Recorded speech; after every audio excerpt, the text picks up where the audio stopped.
السلام علیکم ورحمۃ اللہ وبرکاتہ، نحمدہ ونصلی علی رسولہ الکریم، اما بعد فاعوذ باللہ من الشیطان الرجیم، بسم اللہ الرحمن الرحیم، رب اشرح لی صدری ویسر لی امری واحلل عقدۃ من لسانی یفقہوا قولی۔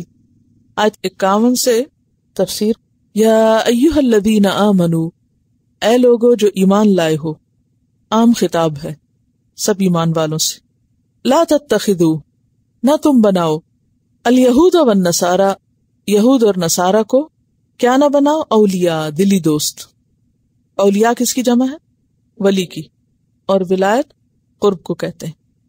تم دلی دوست نہ بناؤ یہود و نصارہ کو، کیوں؟ اس لیے کہ بعضهم اولیاء بعض، ان میں سے بعض کے مددگار ہیں۔ عام حالات میں نہیں، مسلمانوں کی مخالفت میں، مسلمانوں کی دشمنی میں، عام حالات میں تو ان کے اندر بھی بہت اختلافات ہیں آپس میں بھی۔ یعنی مثلا نصارہ کے بارے میں بھی قرآن نے بتایا کہ ان کے درمیان قیامت تک بغض اور عداوت ڈال دی گئی۔ یہود کے بارے میں بھی یہی کہا گیا۔ پھر یہود اور نصارہ کی بھی آپس میں جو نہیں بنتی یا ان کی آپس میں مخالفت، وہ اپنی جگہ ہے، لیکن جب معاملہ آتا ہے مسلمانوں کا تو ہمیشہ آپس میں دوست ہو جاتے، آپس میں اکٹھے ہو جاتے۔ تو فرمایا کہ جب وہ آپس میں ایک دوسرے کے دوست ہیں تو پھر تمہارے دوست نہیں ہو سکتے، اس لیے تم بھی ان کو دوست نہ سمجھو، دوست نہ بناؤ۔ اور یہ مضمون پیچھے بھی گزر چکا ہے، سورۃ آل عمران میں آپ پڑھ چکے ہیں۔ لا يتخذ المؤمنون الكافرین اولیاء من دون المؤمنین ومن يفعل ذلك فلیس من اللہ فی شیء الا ان تتقوا منهم تقات، آل عمران 28۔ پھر اسی طرح سورۃ الممتحنہ میں فرمایا یا ایھا الذین آمنوا لا تتولوا قوما غضب اللہ علیہم، ایسے لوگوں کو مت دوست بناؤ جن پر اللہ کا غضب ہوا، یعنی ایسے لوگوں کے ساتھ قریبی تعلق رکھنا جن پر ان کے غلط کاموں کی وجہ سے اللہ ناراض ہے، یہ انسان کے دین کو نقصان دے سکتا ہے۔ کیوں؟ قریبی دوستی سے کیوں منع کیا گیا؟ کیونکہ انسان اپنے دوست کے دین پر ہوتا ہے، اس سے انسان کے اپنے ایمان کے جانے کا بھی خطرہ ہے۔ جیسا کہ سورۃ آل عمران آیت 118 میں 118 آیت میں مزید واضح کر دیا گیا کہ لا تتخذوا بطانۃ من دونکم، اپنے علاوہ کسی سے دلی دوستی، بتانا ہوتا بطن یعنی اپنے رازدار نہ بناؤ۔ کیوں رازدار نہ بناؤ؟ وہیں پر یہ بتایا گیا کہ لا یألونکم خبالا، تمہیں نقصان دینے میں کمی نہ کریں گے۔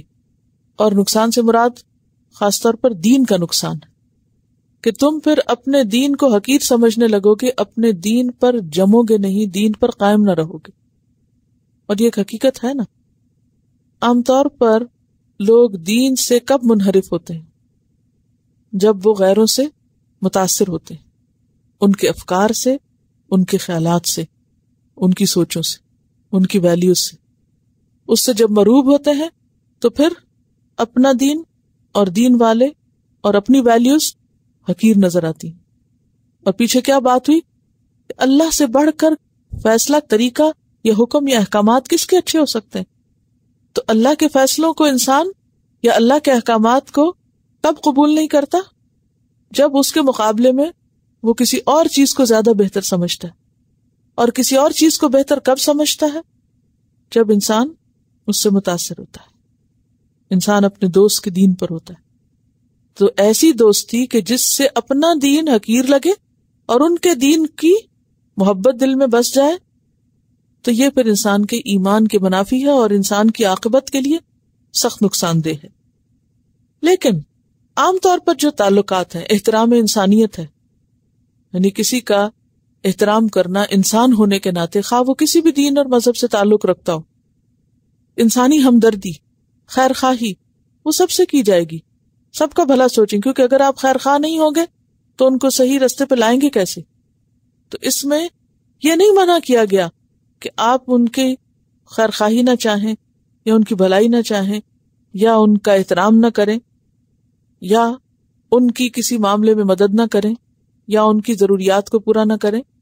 ہم دیکھتے ہیں کہ نبی صلی اللہ علیہ وسلم نے اپنے آس پاس جتنے بھی نان مسلم لوگ تھے ان سب کے ساتھ ہمیشہ خیر کے کاموں میں تعاون کیا۔ اور پھر آپ پیچھے آیت نمبر 5 میں پڑھ چکے ہیں کہ ان کی محسنات یعنی پاک دامن عورتیں تمہارے لیے حلال ہیں، یعنی ان کے ساتھ شادی بیاہ کا تعلق بھی ہو سکتا ہے. اب جب کسی کے ساتھ شادی کا تعلق ہوتا ہے تو مثلاً ایک شوہر اور بیوی کا تعلق جب دو لوگوں کے درمیان آتا ہے تو کیا ان کے درمیان محبت نہیں ہوگی، دوستی نہیں ہوگی؟ ہوگی نا، لازمی چیز ہے نا، کیونکہ یہ تو شادی کے مقاصد میں رکھا گیا. سورۃ الروم کی آیت جو ہے وَجَعَلَ بَيْنَكُمْ مَوَدَّةً وَرَحْمَةً، اللہ نے تمہارے درمیان محبت اور رحمت بام ڈال دی، ایک دوسرے کا ہمدرد بنا دیا. اب ایک مسلمان اور ایک اہل کتاب میں سے ہے تو وہ مودت تو ہے، کیئرنگ ہے، ایک دوسرے کے لیے مددگار ہیں. تو شوہر اور بیوی کا رشتہ جو ہے اس میں تو ایک دوسرے کے ساتھ ہر طرح کا تعاون ہوتا ہے، تبھی وہ گاڑی چلتی ہے. تو پھر یہاں کس چیز سے روکا جا رہا ہے؟ یعنی یہ فرق کرنا ضروری ہے نا یا نہیں؟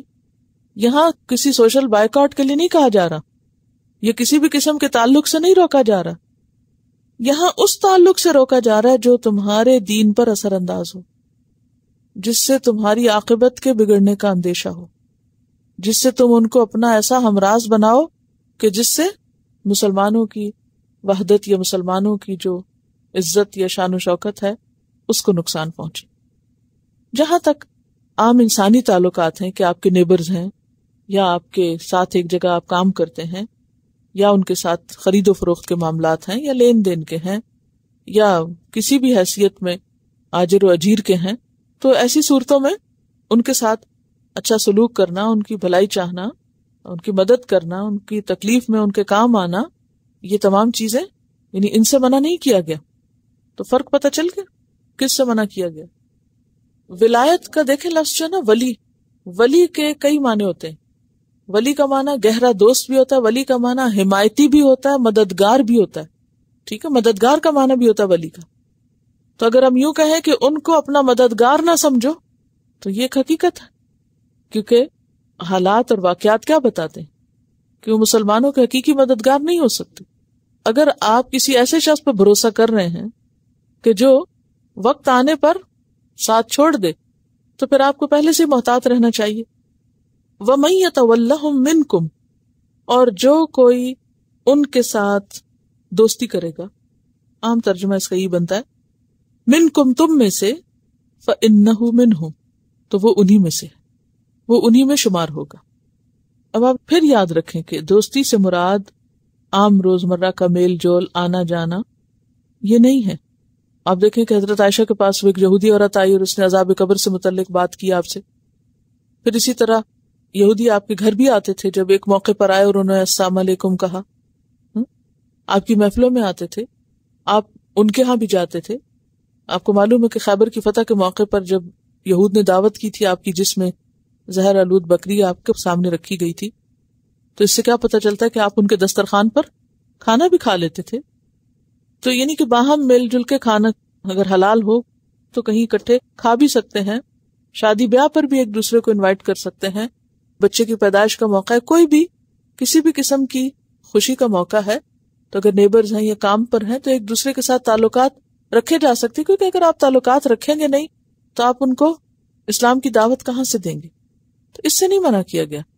لیکن یہاں مراد یہ ہے کہ جو ان سے دوستی کرے گا، یعنی وہ دوستی کہ جو دین پر اور خیالات پر اور افکار پر اثر انداز ہونے لگے، تو پھر نتیجہ کیا ہوگا؟ فَإِنَّهُ مِنْهُمْ، پھر انہی میں شمار ہوگے. ان اللہ لا يهدي القوم الظالمین، بے شک اللہ نہیں ہدایت دیتا ظالم لوگوں کو. تو ظالم کون ہے یہاں؟ جو ان کے ساتھ ایسی دوستی کریں جس سے دین میں خلل ہو، تو پھر ایسے لوگ ہدایت سے دور ہو جاتے ہیں. فَتَرَ الَّذِينَ، تو تم دیکھو گے ان لوگوں کو، آنکھوں سے یا علم سے؟ جی علم سے. تو تم دیکھو گے ان لوگوں کو، کن لوگوں کو؟ فی قلوبہم مرض، جن کے دلوں میں بیماری ہے. کون سی بیماری؟ منافقت کی بیماری. دلوں کی بیماریاں بہت سی ہوتی ہیں، یعنی کفر بھی دل کی بیماری ہے، شرک بھی، لیکن یہاں منافقت مراد ہے. اور اشارہ ہے عبداللہ بن ابی اور اس کے ساتھیوں کی طرف. تم دیکھو گے جن کے دلوں میں بیماری ہے، یعنی جو منافق ہیں، یسارعون فیہم، وہ ان میں سبقت کرتے ہیں، یعنی ان کی طرف خود بڑھتے ہیں، ان میں دوڑ دھوپ کرتے ہیں. یسارعون کا کیا معنی پڑھا تھا آپ نے؟ یتسابقون یعنی ان کی طرف لپکتے ہیں، یعنی کس چیز کی طرف لپکتے ہیں؟ ان سے دوستی کی طرف اور ان سے مدد لینے کے لیے. اور اس کا جواز وہ کیا پیش کرتے ہیں؟ یقولون وہ کہتے ہیں، یعنی جواز یہ پیش کرتے ہیں. کیسے کہتے ہیں؟ اپنے دل میں بھی کہتے ہیں اور اپنی زبان سے بھی کہتے ہیں. نخشا ہم ڈرتے ہیں. کس بات سے؟ ان تصیبنا کہ کہیں پہنچے نہ ہم کو. دائرتن کوئی گردش. دائرہ کا لفظ ہے نا دور سے نکلا ہے، اس کا روٹ ہے دال واو رے. دور. دور کس کو کہتے ہیں؟ گھومنے کو، پھرنے کو. گردش جسے کہتے ہیں. اور گردش کا کیا معنی ہوتا ہے؟ مصیبت. کہ کہیں ہمیں کوئی مصیبت نہ آ پہنچے، یعنی حالات کی گردش کا سامنا نہ کرنا پڑے. حالات کی گردش کیا ہے؟ مثلا حالات کا پھر جانا کیا ہے؟ کبھی اچھا ہونا، کبھی برا ہونا. یعنی آج اگر مسلمانوں کو کامیابی ہوئی ہے تو کیا پتا کل یہ کامیابی گھوم کر ادھر چلی جائے اور مشکل ادھر آ جائے. نخشا ان تصیبنا دائرہ، تو ہم ڈرتے ہیں کہ کہیں وہ گردش ہم پہ نہ آ جائے. تو اس لیے ہم ان کے ساتھ اپنے تعلقات بنا کے رکھتے ہیں کہ اگر کوئی مشکل آئی تو وہ پھر ہمیں چھوڑ دیں. ہم اپنا الو سیدھا کر کے رکھتے ہیں. پتہ نہیں الٹا کیسے ہوتا وہ. ان تصیبنا دائرہ کہ کہیں ہمیں کوئی مشکل نہ پیش آئے. یعنی منافقین کی ان سے دوستی کی اصل وجہ یہ تھی. فَأَسَى اللَّهُ تو امید ہے کہ اللہ تعالی ان یأتی بالفتح لے آئے کوئی فتح. اشارہ ہے فتح خیبر اور فتح مکہ کی طرف کہ آج تو حالات واقعی مشکل میں ہیں، لیکن ایک وقت آئے گا کہ اللہ مسلمانوں کو فتح سے ہمکنار کرے گا.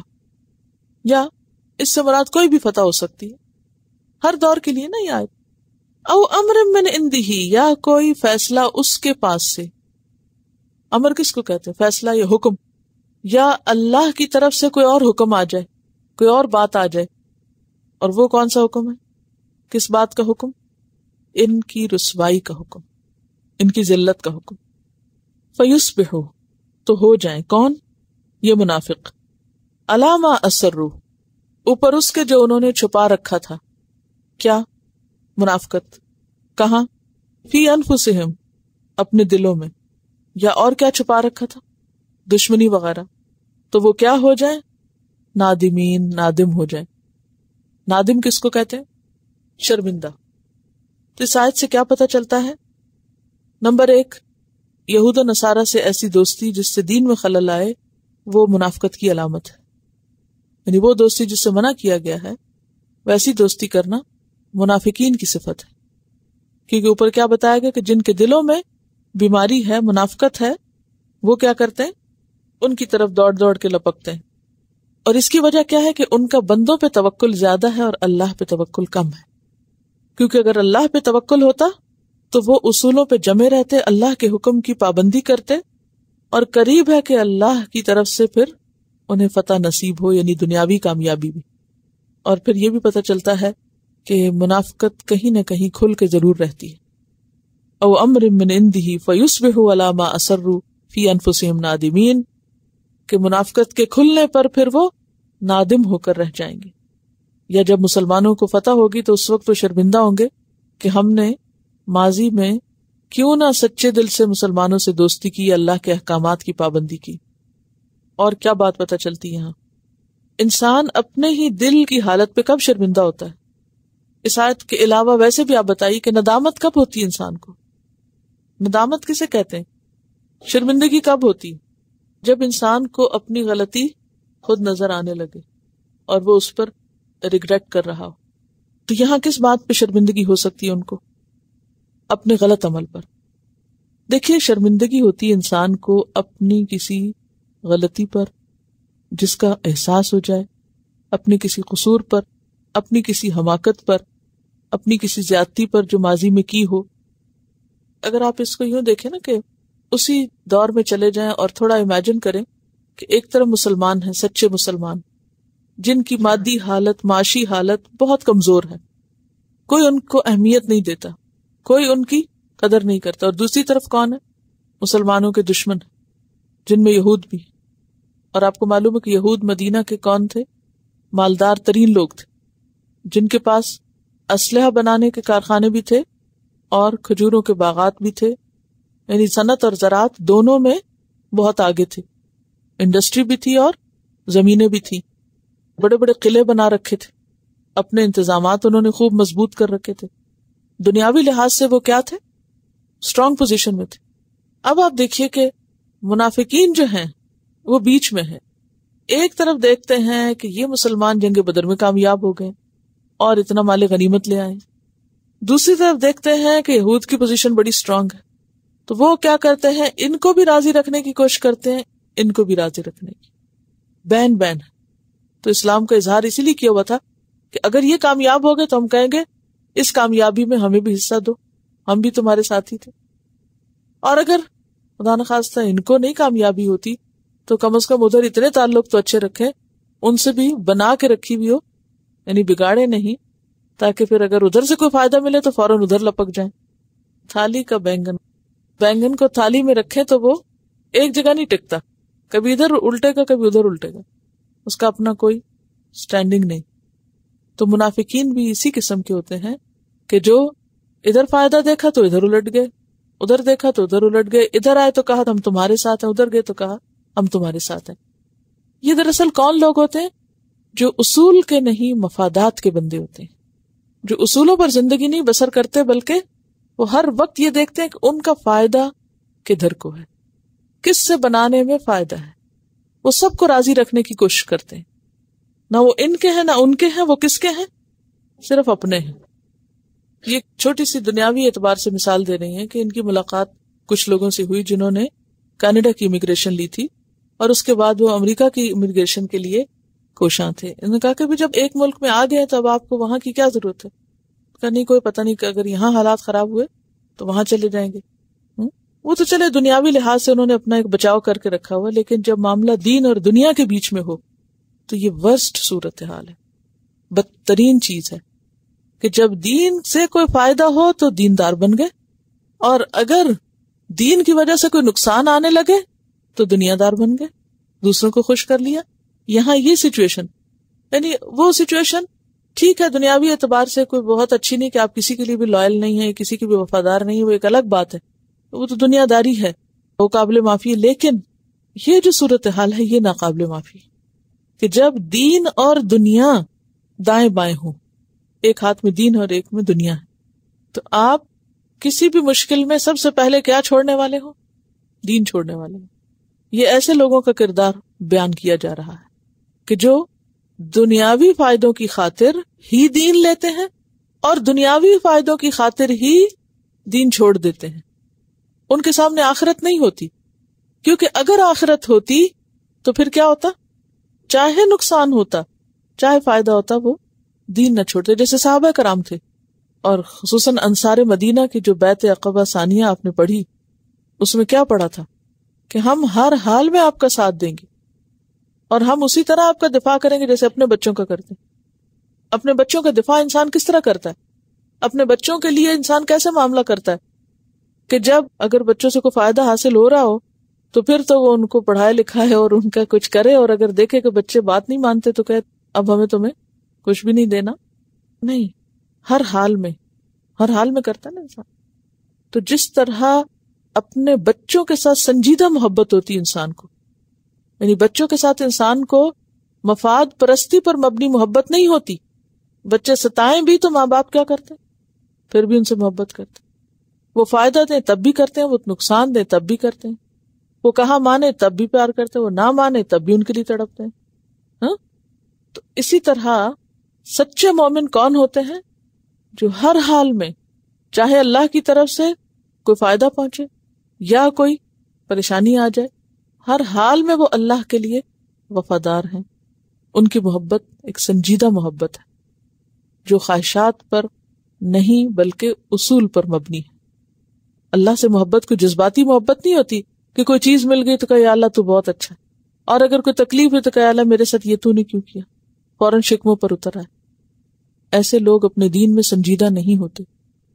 سنجیدہ وہ لوگ ہوتے ہیں جو ہر حال میں، اچھا ہو یا برا، وہ اللہ سے راضی رہتے ہیں۔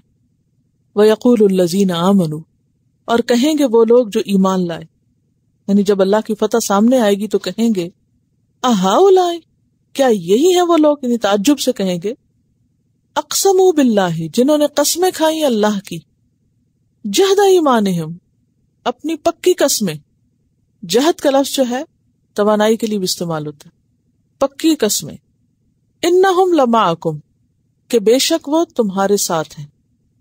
یعنی منافقین نے پکی قسمیں کھائی تھیں کس بات کی، کہ وہ تمہارے ساتھ ہیں.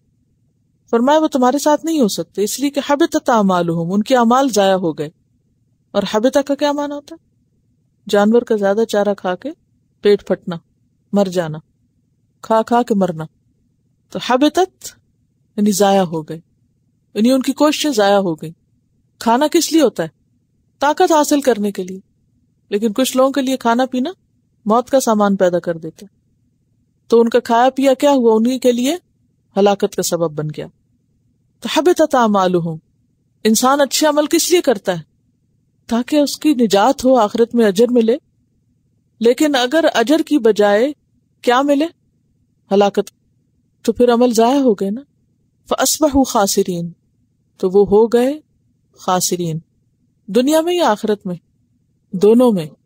دنیا میں ذلت اور آخرت میں عذاب. دیکھیں سورۃ المنافقون کے شروع میں بھی آتا ہے نا، وَإِذَا جَاءَكَ الْمُنَافِقُونَ قَالُوا إِنَّكَ لَرَسُولُ اللَّهِ. منافق جب آپ کے پاس آتے ہیں تو کیا کہتے ہیں؟ کہ بے شک آپ اللہ کے رسول ہیں. إِنَّكَ لَرَسُولُ اللَّهِ وَاللَّهُ يَشْهَدُ، اور اللہ کیا گواہی دیتا ہے؟ کہ بے شک منافق کیا ہیں؟ جھوٹے ہیں. وہ قسمیں کھا کے کہتے ہیں کہ ہم آپ کو رسول مانتے. اللہ تعالیٰ فرماتے ہیں یہ جھوٹی قسمیں. تو یہ ان کی جھوٹی قسمیں جو ہیں یہ بہت سے معاملات میں، مثلا سورۃ التوبہ آیت 56 میں آتا ہے وَيَحْلِفُونَ بِاللَّهِ إِنَّهُمْ لَمِنْكُمْ، اور وہ اللہ کی قسمیں کھاتے ہیں کہ بے شک وہ تم میں سے، وَمَا هُمْ مِنْكُمْ، حالانکہ وہ تم میں سے نہیں، وَلَكِنَّهُمْ قَوْمٌ يَفْرَقُونَ، لیکن وہ ڈرنے والے لوگ ہیں، اس لیے وہ تم میں آ کے تمہاری طرف مائل ہوتے ہیں. سورۃ المجادلہ آیت 16 میں آتا ہے اتخذوا ایمانہم جنۃ، انہوں نے اپنی قسموں کو ڈھال بنا رکھا ہے. ڈھال کیا ہوتی؟ پروٹیکشن، یعنی تاکہ ہم مسلمانوں سے بھی امن میں رہیں اور ادھر سے بھی. سورۃ التوبہ آیت 96 میں آتا ہے یحلفون لکم لترضوا عنہم، وہ قسمیں کھاتے ہیں تاکہ تم ان سے راضی رہو. فإن ترضوا عنہم، اگر تم ان سے راضی ہو بھی گئے، فإن اللہ لا يرضى عن القوم الفاسقین، تو اللہ فاسق لوگوں سے کبھی راضی نہیں ہوتا. سورۃ توبہ آیت 62 میں آتا ہے یحلفون باللہ لکم لیرضوکم، وہ اللہ کی قسمیں کھاتے ہیں تاکہ وہ تم کو راضی کر سکیں. واللہ ورسولہ احق ان یرضوہ، حالانکہ اللہ اور اس کا رسول زیادہ حقدار ہے کہ لوگ اس کو راضی کیا کریں، ان کانوا مومنین، اگر وہ مومن ہے. تو یہاں منافقین کا جھوٹ کھولا جا رہا ہے، منافقین کی منافقت سے پردہ اٹھایا جا رہا ہے کہ منافق آپ کے سامنے آتے ہیں اور پکی قسمیں کھاتے ہیں اور کہتے ہیں کہ ہم آپ کے ساتھ ہیں، لیکن ایک وقت آئے گا کہ جب ان کے جھوٹ کھل جائیں گے اور اس وقت مومنوں کو پتہ چل جائے گا کہ یہ دراصل جھوٹی قسمیں کھا رہے تھے، تو ایسے وقت میں ان کے اعمال سب برباد ہو کر رہ جائیں گے. تو اب دیکھیے کہ منافق نماز پڑھتے تھے نا، زکوٰۃ دیتے تھے، ذکر کرتے تھے اللہ کا، لیکن ان کے یہ سارے اعمال برباد ہو گئے. وَيَقُولُ الَّذِينَ آمَنُوا، اور کہیں گے ایمان والے، کب کہیں گے؟ جب ان کے پاس اللہ کی فتح آئے گی. یعنی آج تو وہ کمزور ہیں، لیکن جب انہیں فتح حاصل ہوگی تو اس وقت وہ کہیں گے اہؤلاء، کیا یہ ہیں وہ لوگ؟ کون؟ منافق. الذین، وہ جو اقسموا باللہ، جنہوں نے قسمیں کھائیں اللہ کی، جہد ایمانہم، پکی قسمیں. کس بات پہ قسمیں کھاتے تھے وہ؟ انہم لمعکم، کہ وہ تمہارے ساتھ ہیں، کہ مسلمانوں کے ساتھ ہیں. تو اس میں تعجب کی کیا بات ہے؟ تعجب کیوں کریں گے؟ مسلمانوں کو فتح ہوئی تو منافق کس طرف کو جائیں گے؟ مسلمانوں کی طرف ہو جائیں گے. تو پھر اس میں تعجب کی کیا بات ہے؟ تو یہاں یہ جو معکم ہے نا، اس میں دونوں آتے ہیں، یہود بھی مومنین بھی، کیونکہ پھر یہ جب مومنوں کی طرف پلٹ آئیں گے تو اس وقت مومنوں کو تعجب ہوگا کہ یہ ہیں وہ لوگ جو یہود کو جا کے قسمیں کھا کے کہتے تھے کہ ہم تمہارے ساتھ ہیں. اور جب کامیابی مومنوں کو ہوئی تو ان کی طرف پلٹ آئے اور یہود کو بالکل چھوڑ دیا. تو حبطت اعمالہم فاصبحوا خاسرین. تو ایسے لوگ نہ ان کے ہیں نہ ان کے ہیں. تو انسان کے اعمال کب قبول ہوتے ہیں, کب فائدہ دیتے ہیں اس کو؟ جب ایمان کے ساتھ ہوں, سچائی کے ساتھ ہوں. دھوکہ باز شخص کے عمل جو ہے وہ قابل قبول نہیں. فاصبحوا خاسرین, تو وہ نقصان اٹھانے والوں میں سے ہو گئے, کیونکہ ان کا دھوکہ اور فریب دونوں پہ کھل گیا. پھر فرمایا یا ایھا الذین آمنوا, اے لوگو جو ایمان لائے ہو, من یرتد منکم, جو بھی پھرے گا تم میں سے. یرتد روٹ کیا اس کا؟ رے دال دال, رد سے لوٹانا. جو لوٹ جائے گا, پھر جائے گا, منکم تم میں سے, ان دین ہی اپنے دین سے. دین سے مراد یہاں کیا ہے؟ دین اسلام. فسوف یأتی اللہ, تو ان قریب لے آئے گا اللہ, بقوم ایک قوم کو. اور قوم سے مراد یہاں کون ہے؟ صحابہ کرام کا وہ گروہ جنہوں نے مرتدین کا مقابلہ کیا تھا. کیا خوبیاں تھیں ان کی؟ یحبہم, وہ محبت کرتا ہے ان سے. کون؟ اللہ. ویحبونہ, اور وہ سب بھی محبت کرتے ہیں اس سے. کس سے؟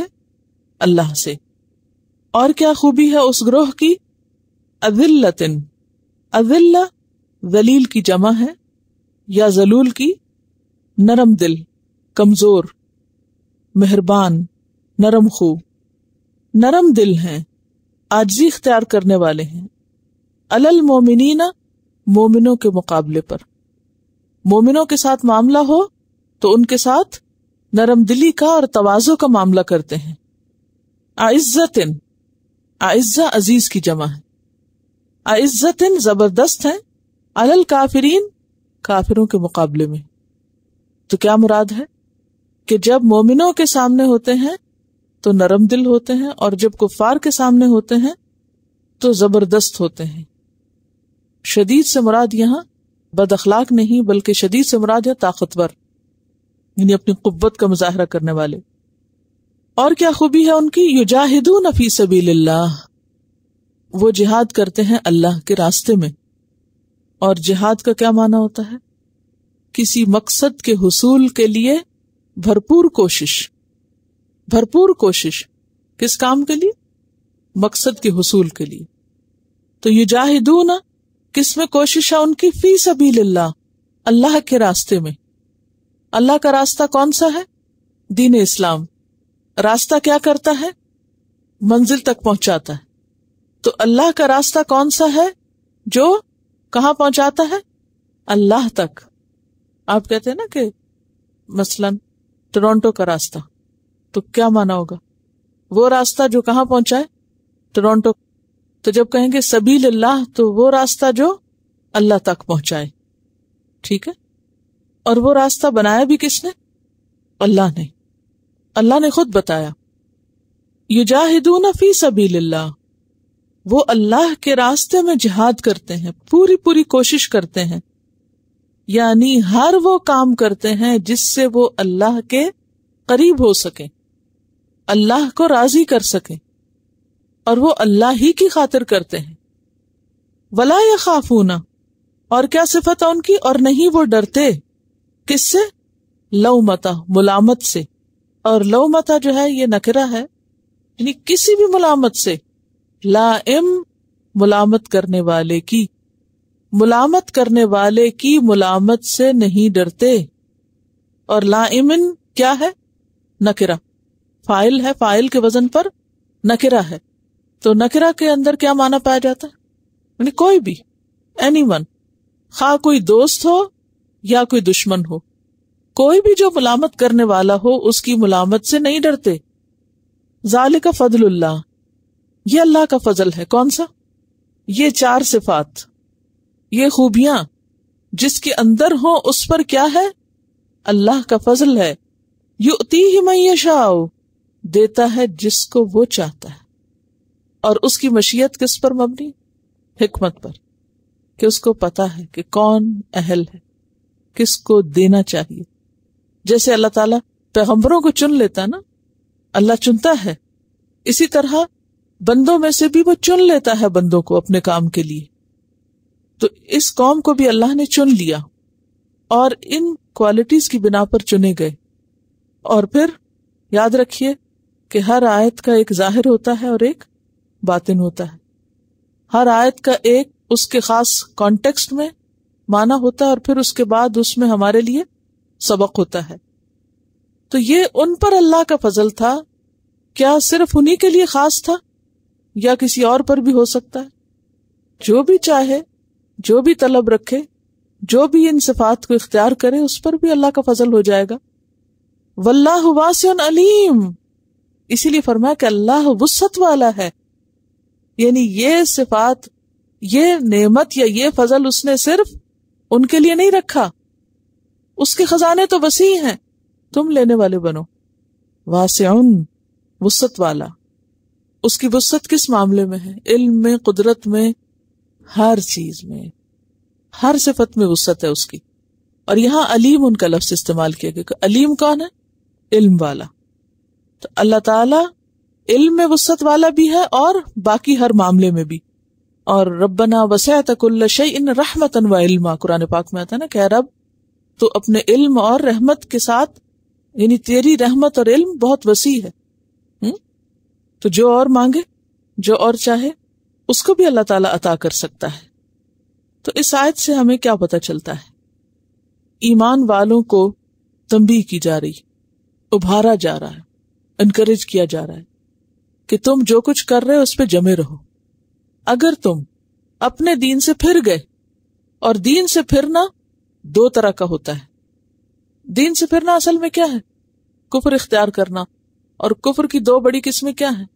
اکبر اور اصغر. اکبر کیا ہے؟ کفر جحود یا انکار اور تکذیب. ایک کفر کیا ہوتا ہے؟ کفر انکار اور تکذیب. یہ کون سا کفر ہے؟ کفر اکبر، بڑا کفر. اس کفر کی وجہ سے انسان کیا ہوتا ہے؟ ملت سے خارج ہو جاتا ہے. اور ایک ہوتا ہے کفر اصغر، اور وہ کیا ہوتا ہے؟ دین کے اوپر عمل کرنے سے یا اللہ کے احکام سے پھرنا. ٹھیک ہے، جیسے کل ہم نے پڑھا تھا کہ مسلمان سے لڑائی کرنا کیا ہے؟ کفر. وقتالہ کفر. تو وہ قتال ملت سے تو خارج نہیں کرتا، بلکہ کیا ہے؟ اللہ کی نافرمانی ہے، اور وہ نافرمانی کفر کہلا رہی ہے یہاں پر. تو من یرتد منکم، جو بھی پھرے گا تم میں سے، یا تو بالکل ہی دین کے دائرے سے ہی باہر پھر نکل جائے، مرتد ہو جائے، یا پھر ملت سے تو خارج نہ ہو لیکن دین کے احکامات سے منہ موڑ جائے، تکبر کی وجہ سے یا کسی اور وجہ سے. یعنی دین کا راستہ چھوڑ دینا، دین کا طریقہ چھوڑ دینا، یہ مراد ہے. تو جو بھی تم میں سے دین کے طریقے پر نہ رہے، یعنی یا تو ملت سے خارج ہو جائے یا پھر اللہ کے احکامات کی پیروی کرنے کی بجائے کیا کرے؟ نافرمانی کرے. تو پھر کیا ہے؟ اللہ کو کوئی پرواہ نہیں تم جیسوں کی. کیوں؟ سورۃ محمد میں آتا ہے وَإِن تَتَوَلَّوْا يَسْتَبْدِلْ قَوْمًا غَيْرَكُمْ ثُمَّ لَا يَكُونُوا أَمْثَالَكُمْ. اگر تم منہ موڑو گے، اللہ تمہارے بدلے اور لوگ لے آئے گا، پھر وہ تم جیسے نہ ہوں گے، یعنی تم سے بہتر ہوں گے. اگر تم اللہ کے دین کو چھوڑتے ہو، اللہ اور مخلوق پیدا کر دے گا. اسی طرح سورۃ النساء میں آتا ہے ان یشاء یذہبکم ایھا الناس، اگر وہ چاہے تم سب کو لے جائے لوگو، ویأتی بآخرین، اور دوسروں کو لے آئے. یعنی آج ہم میں سے جو بھی اللہ کے دین کے لیے جتنا بھی کر رہا ہے، وہ سب کس کے لیے ہے؟ اس کے اپنے فائدے کے لیے. اللہ بے نیاز ہے. ایک اور جگہ پر آتا ہے ان یشاء یذہبکم وَيَأْتِ بِخَلْقٍ جَدِيدٍ وَمَا ذَلِكَ عَلَى اللَّهِ بِعَزِيزٍ. اگر وہ چاہے تم سب کو لے جائے اور لوگ پیدا کر دیں، اور اللہ کے لیے مشکل ہے ہی نہیں، کچھ مشکل نہیں. اللہ کو کسی کے ایمان کی کوئی ضرورت نہیں، کسی کے دین کی خدمت اور عبادت کی کوئی ضرورت نہیں. اللہ کیا ہے؟ غنی ہے، بے نیاز ہے، بے پرواہ ہے. اگر ہم کچھ کرتے ہیں تو کس کے لیے ہے؟ ہمارے اپنے فائدے کے لیے. تو یہاں یہی کہا جا رہا ہے اگر تم پھرتے ہو، تم منہ موڑتے ہو، تم کسی اور طرف بھاگتے ہو، تو جاؤ. من یرتد منکم عن دینہ فسوف یأتی اللہ بقوم، اللہ ایک اور مخلوق پیدا کر دے گا. تو اس سے کیا سبق ملتا ہے ہم سب کو؟ مثلاً اگر ہم نہیں سیکھتے خدا کا دین، کوئی اور آ جائے گا. اگر ہم نہیں نماز پڑھتے، اللہ کی اور بہت مخلوق ہے، کوئی اور اللہ کے آگے جھک جائے گا. اگر انسانوں میں سے ایک بھی نہ کوئی پڑھے تو اس کے لیے اتنے فرشتے ہیں کہ کچھ فرشتے ایسے ہیں جو صرف سجدے میں ہی پڑے ہوئے ہیں ہر وقت، کچھ رکوع میں کھڑے ہیں، کچھ ہاتھ باندھے کھڑے. اس کو کیا ضرورت ہے؟ وہ سمبولیکلی کائنات کی ہر چیز سجدے میں. وَلِلَّهِ يَسْجُدُ مَنْ فِي السَّمَاوَاتِ وَالْأَرْضِ، آسمان و زمین کی ہر چیز اللہ کے آگے جھکی ہوئی ہے، اس کو ہمارے سجدوں کی تو ضرورت نہیں. اور اگر ہم اللہ کے راستے میں خرچ نہیں کرتے تو اللہ تعالیٰ کو ضرورت نہیں ہماری، کوئی اور لے آئے گا، وہ کریں گے. تو یہاں یہی کہا جا رہا ہے جو پھرے گا پھر جائے، اللہ کو کوئی ضرورت نہیں. اچھا ہوتا کیا، دنیا کے جو کام ہوتے ہیں نا اس میں تو لوگ ایک دوسرے کو دھمکی دیتے ہیں، اگر میری مرضی پوری نہ ہوئی تو میں کام چھوڑ جاؤں گا. ایسے کرتے ہیں نا، میں نہیں یہ کام کروں گا. اگر کوئی ناراض ہو جائے، ڈانٹ دے، کچھ کر دے، کہتے ہیں ہم کل سے یہ کام نہیں کریں گے. کہیں مرضی پوری نہ ہو تو فوراً منہ پھیرنے لگتے ہیں. تو انسان کیا ہوتے ہیں، انسان کے مقابلے میں ڈھیلا پڑ جاتا ہے. اچھا اگر یہ چلا گیا تو پھر میرے کام کا کیا ہوگا، تو چلو میں ہی جھک جاؤں. لیکن اللہ کو ایسی کوئی مجبوری نہیں کہ کوئی بھی اگر انکار کر دے کہ یا میں نہیں تیرے دین کا کام کر سکتا، میں اب کچھ اور کروں گا، تو اللہ تعالیٰ کو کوئی پرواہ نہیں، اس کا کچھ بھی نقصان نہیں ہوتا، اسے کوئی افسوس اور غم نہیں ہوتا. تو یہاں یہی سمجھایا جا رہا ہے کہ اے ایمان والو، تم میں سے جو اس کے دین سے پھرے گا تو اس کو پرواہ نہیں، وہ ایسے لوگ لے آئے گا جن سے وہ محبت کرے گا اور وہ اس سے محبت کرتے ہوں گے. اس سے کیا پتہ چلتا ہے کہ اللہ اپنے بندوں سے محبت کرتا ہے. لیکن اللہ کی بندوں سے محبت اور بندوں کی اللہ سے محبت کی کیفیت میں فرق ہے. کیفیت کیا ہوتی ہے؟ یعنی اس کے طریقے میں فرق ہے. انسان تو کمزور ہے، انسان کے اور طرح کے جذبات ہیں، تو انسان اپنی کیپیسٹی میں اللہ سے محبت کرتا ہے، اور اللہ تعالیٰ اپنے طریقے پر بندے سے محبت کرتا ہے. اور بڑا کون ہے؟ اللہ. تو محبت بڑی پھر کس کی؟ اللہ تعالیٰ کی. ہم تو جواباً کرتے ہیں نا، اس نے تو پہلے کی ہم سے. اور پھر یہ وہ لوگ ہیں جو اہل ایمان کے مقابلے میں بڑے نرم مزاج ہیں، متواضع ہیں، ہمبل ہیں. یہ خوبی ہے ان کی. تو اللہ کے دین کا کام کرنے والوں کی اہم خوبی یہاں کیا بیان کی جا رہی ہے؟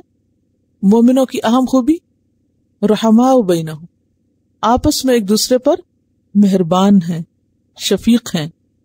عزت علی الکافرین، کافروں پر شدید ہیں، ان کے مقابلے میں سخت ہیں. آج حال کیا ہے ہمارا؟ اپنوں کو کاٹ کھانے کو دوڑتے ہیں اور دوسروں کے سامنے بھیگی بلی بن جاتے ہیں. تو یہاں پر مومنین کی باہم تواضع کا ذکر ہے کہ وہ ایک دوسرے کے مقابلے میں اذلہ ہے. اذلہ کسے کہتے ہیں؟ ذلیل سے. ذلیل کس کے؟ ذلول، پیچھے پڑ چکے، مطیع، قریب، ایک دوسرے کی سننے والے، ماننے والے، اکڑنے والے نہیں، ایک دوسرے کے لیے سٹرن نہیں، پتھر نہیں، بلکہ کیا ہے؟ نرم. جیسے کہ وہ ایک حدیث میں بھی آتا ہے نا کہ آگ ہر اس شخص پر حرام ہے، کل ہین لین قریب سہل. 4 کوالٹیز بتائی گئی. کل ہین نرم، لین فبما رحمت من اللہ لنت لہم جس میں آتا ہے لین نرم مزاج، قریب وہ جو قریب ہے، سہل آسان یعنی جس سے ڈیلنگ آسان ہو. تو کل قریب ہین ہوتا ہے عاجز مزاج. وہ ہوتا ہے نا وہ جب زمین پہ چلتے ہیں تو کیا ہوتے ہیں؟ ہونن آہستگی کے ساتھ، عاجز مزاج. کل ہین لین قریب سہل. ان کوالٹیز کے حامل پر آگ حرام ہے اور یہ فائر پروف ہے، ان کو آگ نہیں چھوئے گی جس کے اندر یہ 4 باتیں ہوں گی. ہین لین قریب سہل. یہ 4 لفظ آپ لکھ لیں اور اپنی شخصیت میں لانے کی کوشش کریں. تو یہاں اہل ایمان کی یہی صفت بیان ہو رہی ہے کہ وہ اذلۃ علی المؤمنین، مومنوں کے لیے متواضع ہیں، عزت علی الکافرین، یجاہدون فی سبیل اللہ. اور اللہ کے پسندیدہ بندے کون سے ہیں جن سے اللہ محبت کرتا ہے؟ جو اللہ کی راہ میں تھکنے والے ہیں، خوب کوشش کرنے والے ہیں، حتیٰ کہ اپنے مقصود کو جا پہنچے. اور جب اس رستے میں وہ چلتے ہیں وَلَا يَخَافُونَ لَوْمَةَ لَائِمٍ، وہ کسی ملامت گر کی ملامت سے نہیں ڈرتے. کسی بھی طرح ان کو ڈانٹے ڈپٹے، شرمندہ کرے، تنقید کرے، کچھ بھی کرے ان کے ساتھ، وہ ایک قدم اپنے رستے سے نہیں ہٹتے. وہ کسی کی باتوں میں نہیں آتے، کسی کی ملامت سے برا نہیں مناتے، کسی کی تنقید سے اور کسی کی بے رخی سے یا کسی کے رویے سے وہ کیا نہیں کرتے، اپنا کام نہیں چھوڑتے. ان کی کوشش میں کوئی کمی نہیں آتی. اچھا ہمارا حال کیا ہوتا ہے؟ ذرا اپنی خبر لیں. ہم بڑے جوش خروش سے اللہ کے رستے میں چلنا شروع کرتے ہیں، خوب اوپر جاتے ہیں، اور اگر ذرا سی کوئی بات کر دے، بات تو کیا اگر کوئی تعریف نہ کرے تو اس پہ بھی دل چھوٹا کر بیٹھتے ہیں، اور پھر کام چھوڑنے کی سوچنے لگتے ہیں. قدم آگے بڑھنے کی بجائے یا رک جاتے ہیں یا پیچھے ہونے لگتے ہیں. ایسے لوگ دین کے کام کے قابل نہیں ہوتے، وہ کچھ زیادہ کام نہیں کر سکتے. دین کا کام اور اللہ کی عبادت ہر چیز سے اٹھ کر ہو سکتی. آپ دیکھیے کہ یہ ایسے ہی ہے جیسے ایک پرندہ کب اڑتا ہے، اور زیادہ بہترین پرواز کس کی ہوتی ہے؟ ایک مکھی کی پرواز بھی ہوتی ہے نا. کہاں تک ہوتی؟ 15 فٹ تک. اور عقاب کی اور شاہین کی بہت اونچی ہوتی ہے. فرق ہوتا ہے نا. کیوں؟ مکھی کے اڑنے کا جو الٹیٹیوڈ ہوتا ہے ہارڈلی کتنا اونچا جاتی، چھت تک بھی مشکل جاتی، بیٹھنے کے لیے جاتی ہے چھت پہ، وہ ایسے نہیں جاتی.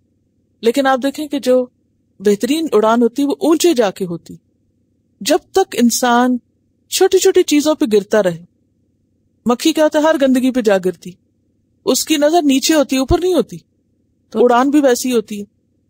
یعنی یہ صرف اس کے سائز کی بات نہیں ہے بلکہ اس کی نیچر کی بات ہے.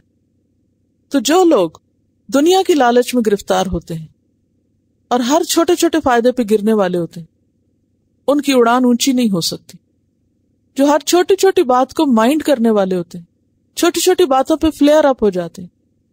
کسی نے ملامت کر دی، کسی نے کوئی تنقید کر دی، کچھ اچھا برا کر دیا تو وہیں بیٹھ گئے. ایسے لوگ پھر اونچی پرواز پہ نہیں جا سکتے. اور جتنی اونچی پرواز ہو اتنا انسان کو لائٹ ویٹ ہونا پڑتا ہے. بوجھل دل کے ساتھ اونچا نہیں اڑ سکتے. ملامت گر کی ملامت بوجھل کر دیتی ہے نا انسان کو، تو ملامت گر کی ملامت سے پیچھے نہیں ہٹتے. اور جس کو یہ مل جائے وہ اس کا ذاتی کمال نہیں ہوتا، یہ اللہ کا فضل ہوتا ہے. اس پر وہ خوش قسمت ہوتا ہے، وہ گاڈ گفٹڈ نہیں سے ہم کہتے، وہ گاڈ گفٹڈ. پھر فرمایا میں یشاء، جس کو چاہتا ہے. اور وہ کس کے لیے چاہتا ہے؟ دیکھیے قرآن پاک میں ایک آیت آتی ہے وَمَا تَشَاءُونَ إِلَّا أَن يَشَاءَ اللَّهُ إِنَّهُ كَانَ عَلِيمًا حَكِيمًا. اور تمہارے چاہنے سے کچھ نہیں ہوتا جب تک اللہ نہ چاہے، یعنی اللہ کے چاہنے سے سب کچھ ہوتا ہے.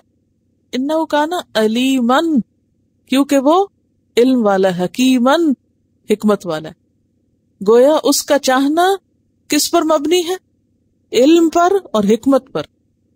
وہ جانتا ہے کہ کس کو مجھے کیا عطا کرنا چاہیے اور کتنا کرنا چاہیے.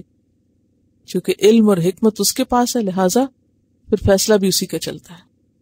عام طور پر ہم جب کہیں بھی ناکام ہوتے ہیں تو ہم کبھی لوگوں کو بلیم کرتے ہیں، کبھی قسمت کو کوستے ہیں، لیکن یہ نہیں سوچتے کہ ہماری کمی کہاں ہے، ہماری غلطی کہاں ہے.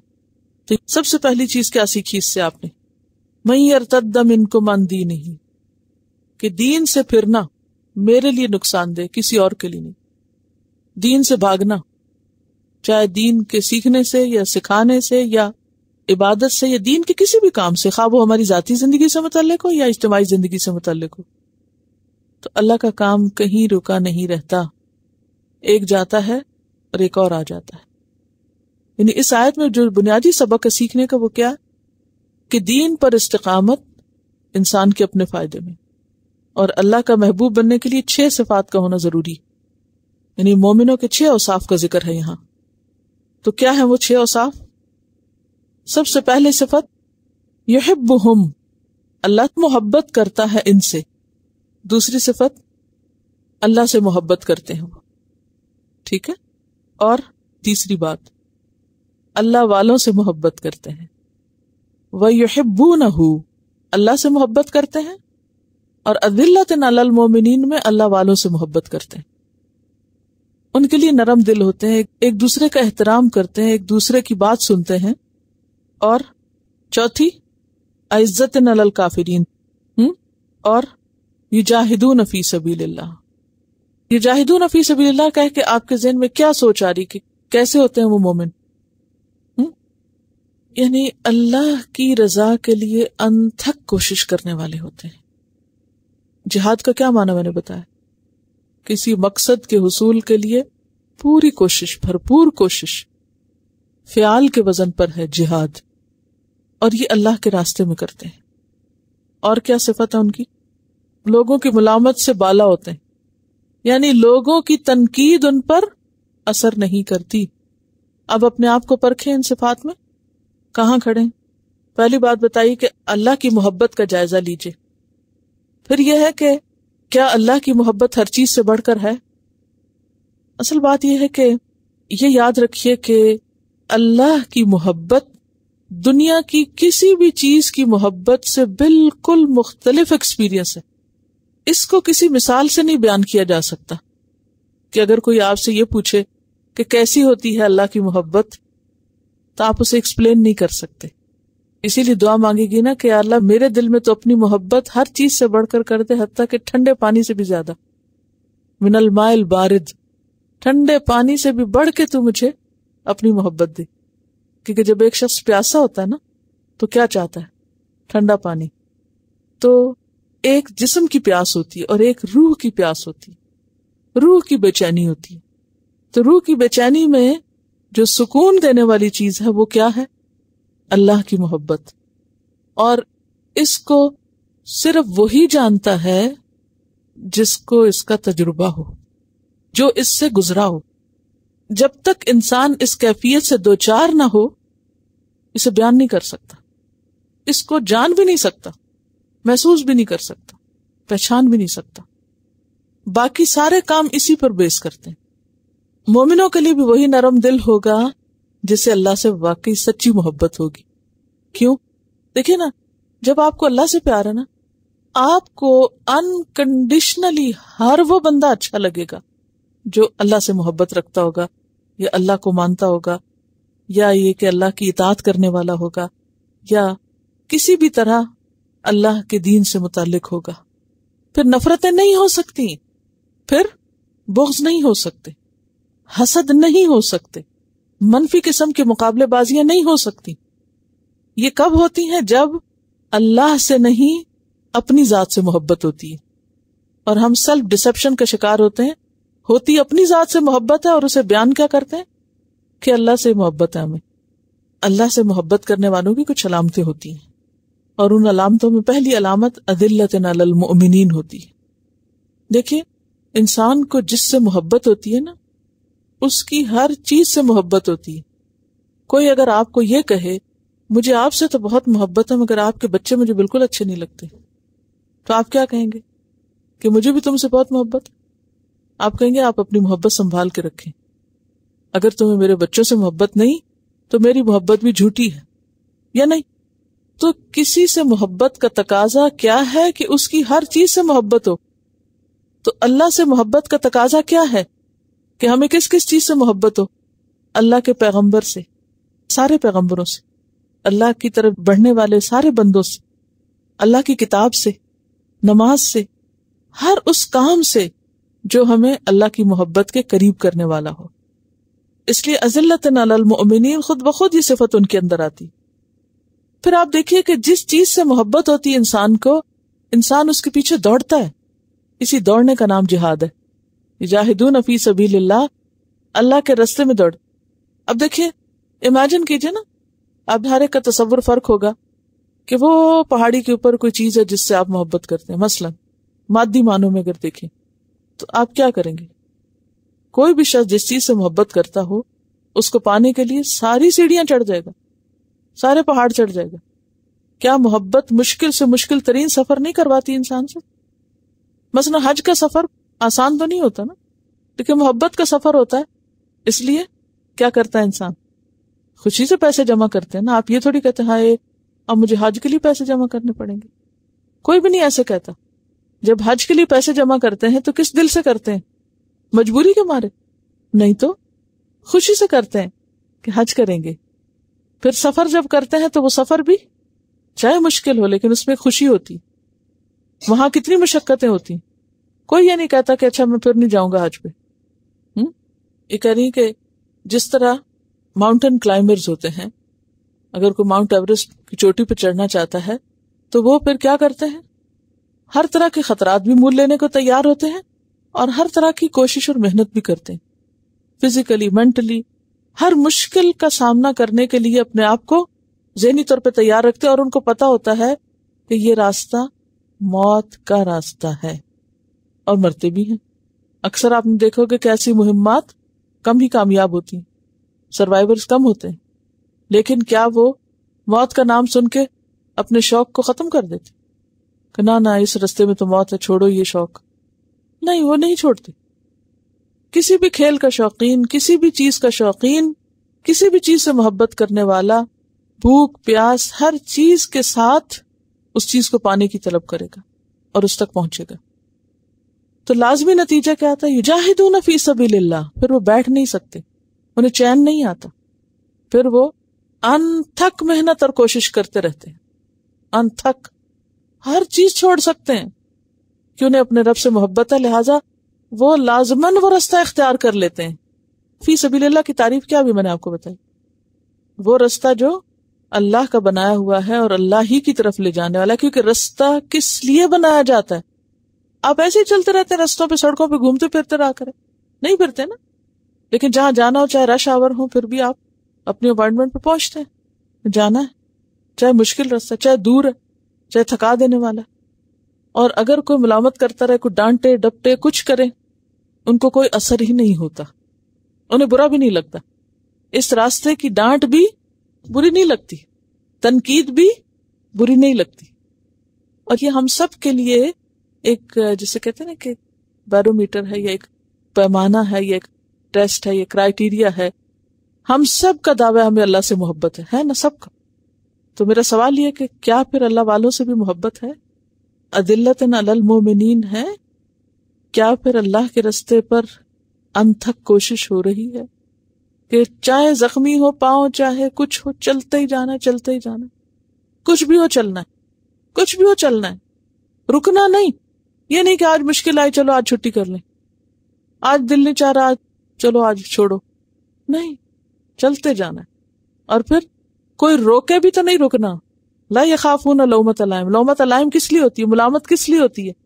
کہ کوئی رک جائے، روکنے کے لیے ہوتی ہے نا ملامتیں. ملامت کی پرواہ نہیں. کوئی ملامت بھی کرے تو ہنس دیتے ہیں، چھوڑ کے تھوڑی بیٹھ جاتے ہیں. ایسے لوگ اللہ کو مطلوب ہیں اپنے دین کے لیے. ہم سب اپنا اپنا جائزہ لے لیں، ورنہ خالی اس محبت کا دعویٰ سچا دعویٰ نہیں ہے. اس جھوٹ پہ بھی پکڑ ہو سکتی ہے پھر. اور یہاں ایسے لوگوں کی تعریف کی جا رہی ہے جو اللہ سے محبت کرتے ہیں، جو مومنوں کے سامنے نرم دل ہوتے ہیں. آپ دیکھیے کہ نبی صلی اللہ علیہ وسلم کو، جو کہ اہل ایمان کے لیڈر تھے، کیا کہا گیا؟ وَخْفِضْ جَنَاحَكَ لِمَنِ اتَّبَعَكَ مِنَ الْمُؤْمِنِينَ. مومنوں میں سے جو تمہاری پیروی کرے اس کے لیے کیا کرو؟ اپنے کندھے جھکا دو. کندھے جھکا دو پیغمبر کو کہا جا رہا ہے. اہل ایمان کے لیے عاجزی اختیار کرو، نرمی اختیار کرو. اور اس کے برعکس یا ایھا النبی جاہد الکفار والمنافقین واغلظ علیہم.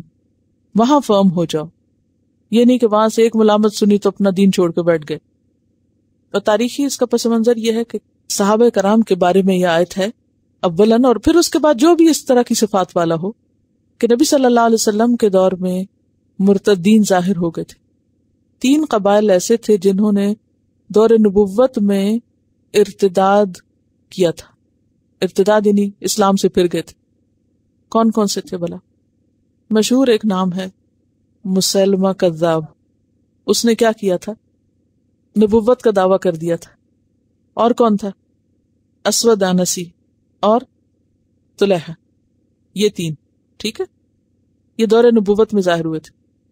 7 جو تھے حضرت ابوبکر کے دور میں قبیلے ایسے تھے جو مرتد ہوئے تھے، جن میں بنو فزارہ، بنو غطفان، بنو سلیم، بنو یربوع، بنو تمیم کا کچھ حصہ، بنو کندہ، بنو بکر بن وائل۔ اور ان کا خاتمہ کس کے ہاتھ ہوا تھا؟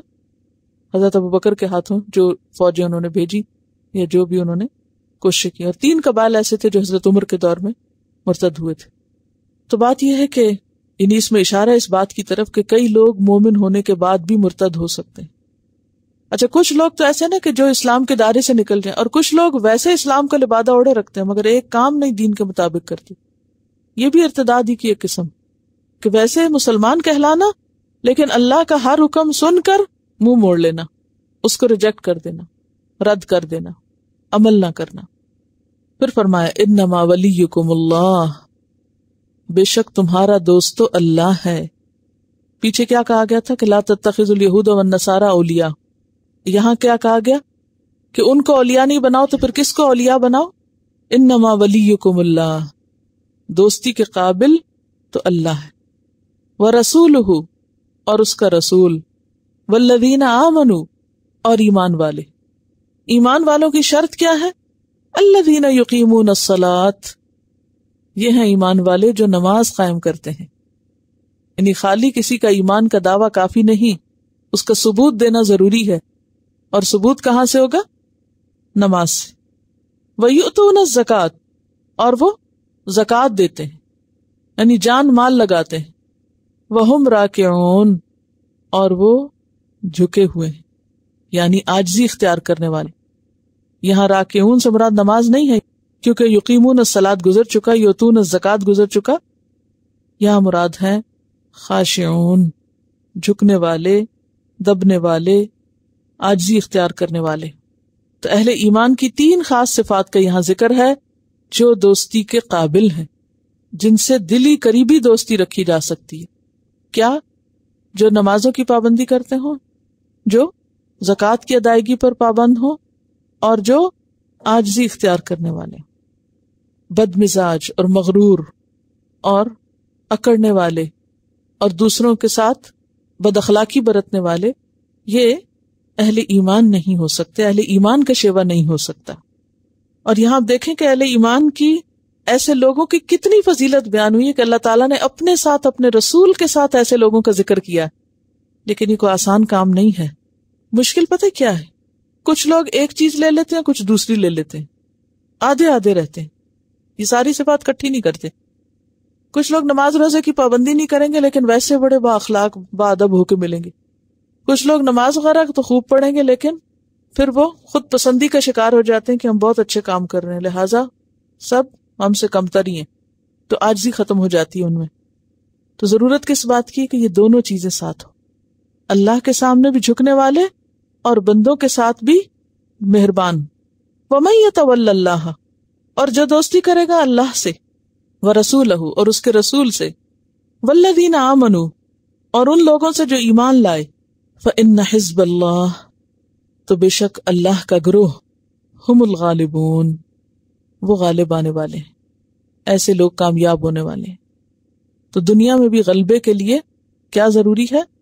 اللہ سے مضبوط تعلق، اس کے رسول کی سنت کی بہترین پیروی، اور ایمان والوں سے گہرا تعلق۔ آج مسلمان غالب کیوں نہیں؟ نہ اللہ سے تعلق ہے، اور اللہ سے تعلق کیا چاہتا ہے؟ اللہ کی محبت، اللہ سے محبت نہیں، ٹھیک ہے، اللہ سے محبت نہیں، اور رسول سے تعلق، رسول کی محبت کے علاوہ اور کیا چاہتا ہے؟ آپ کی پیروی، وہ بھی کوئی نہیں۔ والذین آمنوا، اور آپس میں کیا ہے؟ ٹکڑے ٹکڑے، جماعتیں، گروہ بندیاں، ایک دوسرے سے نفرت، ایک دوسرے کے خلاف ہونا، وہ اس کو کاٹ رہا ہے، وہ اس کو کاٹ رہا ہے۔ آج مسلمانوں کے اندر کس قدر یہ بدقسمتی کی بات ہے، کس قدر یہ خرابی اور فساد ہے کہ ان کے اندر کیا نہیں؟ یکجہتی نہیں، اتفاق نہیں، اعتماد نہیں، ہر ایک کو شک کی نظر سے دیکھتے ہیں۔ کوئی مسکرائے تو اس پر بھی شک کہ اس کا کیا مطلب ہے جو مسکرا رہا ہے، کوئی مدد کے لیے آگے بڑھے تو اس پر بھی شک کہ یہ کیوں مدد کر رہا ہے۔ کوئی مطلب ہوگا ضرور، انٹرفیئرنس کر رہا ہے. ہاں تو اس کو تھوڑی تولی کہتے ہیں. تولی کس کو کہتے ہیں؟ ولایت کس کو کہتے ہیں؟ وہ ولایت جو یہود و نصارہ سے منع تھی، وہ ولایت یہاں مطلوب ہے. اور پھر حزب اللہ ایک ہی ہے، یہ یاد رکھیے. افسوس آج مسلمانوں نے ڈھیروں جماعتیں بنا رکھی. یہ نہیں کہا کہ پھر اللہ کی جماعتیں غالب آئیں گی. کیا کہا؟ اللہ کا گروہ، اللہ کی جماعت غالب آئے گی. اور وہ کون ہے؟ کہ جس کا اللہ سے گہرا تعلق ہے، جو اس کے رسول کی سنت کی پیروی کرنے والا ہے، اور جو ایمان والوں سے خیرخواہی کرنے والا، ان کے ساتھ نرمی عاجزی اختیار کر کے گہرا تعلق رکھنے والا، اتفاق و اتحاد قائم کرنے والا. ایسے لوگ غالب آ سکتے ہیں. اب آپ دیکھیے کہ کامیابی کے خواب تو سب دیکھتے ہیں، لیکن کامیابی ہوتی نہیں اور ہو بھی نہیں سکتی جب تک کہ یہ شرائط پوری نہ کی جائیں. اور اللہ نے یہ وعدہ کر رکھا نا، ان تنصر اللہ ینصرکم، اگر تم اللہ کی مدد کرو گے اللہ تمہاری مدد کرے گا. تو اس آیت سے جو سب سے اہم سبق ہے سیکھنے کا، وہ یہ ہے کہ کامیابی کے لیے اللہ، رسول اور ایمان والوں سے دوستی ضروری ہے. کیا سبق سیکھا آپ نے؟ کامیابی کے لیے، غلبے کے لیے اللہ اور اس کے رسول اور ایمان والوں سے محبت اور آپس کا گہرا تعلق ضروری ہے. اچھا، اب آپ کے ذہن میں ہو سکتا ہے یہ اشکال پیدا ہو رہا ہو کہ بعض اوقات لوگ غلط حرکتیں کرتے ہیں، کام خراب کرتے ہیں، پھر ان سے محبت تو نہیں رہتی نا، تو پھر کیا کریں؟ دیکھیں نا، صحابہ کرام کے درمیان بھی آپس میں چھوٹی موٹی چیزیں، رنجشیں ہو جاتی تھیں یا نہیں ہوتی تھی. یہ تو بالکل ایک زندگی کا ایک حصہ ہے. لیکن کیا اس بنا پر آپ نے کبھی دیکھا کہ وہ ایک دوسرے کی غیبت کر رہے ہوں، کوئی گروہ بندیاں بنا رہے ہوں، دھڑے بندیاں اس طرح کی کر رہے ہوں کہ کوئی ادھر کھڑا ہے، کوئی ادھر کھڑا ہے، کوئی اس کو کاٹ رہا ہے، کوئی اس کو کاٹ رہا ہے؟ نہیں. دیکھیے، ایک ہمیں اصول دیا گیا ہے، انصر اخاک ظالما او مظلوما، اپنے بھائی کی مدد کرو خواہ وہ ظالم ہو یا مظلوم ہو. اگر وہ مظلوم ہے تو آپ اس کی مدد کر کے اس کو ظلم سے نجات دیں گے، اور اگر وہ ظالم ہے تو پھر بھی کیا ہے، چھوڑ نہیں سکتے اس کو کہ چھوڑ دو اس کو اس کے حال پہ. کیا کرنا ہوگا؟ اس کو روکنا ہوگا ظلم سے کہ دیکھو یہ نہیں کرو، یہ غلط بات ہے. وہاں نہی عن المنکر کرنا ہوگا. اسی لیے کیا کہا گیا سورۃ التوبہ میں، والمؤمنون والمؤمنات بعضهم اولیاء بعض، مومن مرد اور عورتیں آپس میں ایک دوسرے کے اولیاء ہیں. یہی لفظ ہے. تو یہ ولایت کیسی ہے؟ یامرون بالمعروف وینہون عن المنکر، وہ معروف کا حکم دیتے ہیں اور منکر سے روکتے ہیں. تو منکر سے روکنا جو ہے یہ ولایت کا حصہ ہے، یہ دوستی کا حق ہے. یہ ایسی دوستی نہیں کہی جاری کرنے کو کہ دوست غلط کام بھی کرے الٹے پلٹے اور آپ اس کی ہر بات میں ہاں ملاتے جائیں، یا کوئی غلط کام کرے تو آپ واف و وصفوں کا سہارا لے کر اس کی غلطی کو اگنور کر دیں. نہیں، غلطی کی اصلاح بھی ضروری ہے، کیونکہ اگر غلطی کی اصلاح نہیں کریں گے تو کیا ہوگا؟ مقصد پورا نہیں ہوگا، یعنی مقصد میں پیچھے رہ جائیں گے. وآخر دعوانا ان الحمد للہ رب العالمین. سبحانک اللہم وبحمدک نشہد ان لا الہ الا انت نستغفرک ونتوب الیک. السلام علیکم ورحمۃ اللہ وبرکاتہ.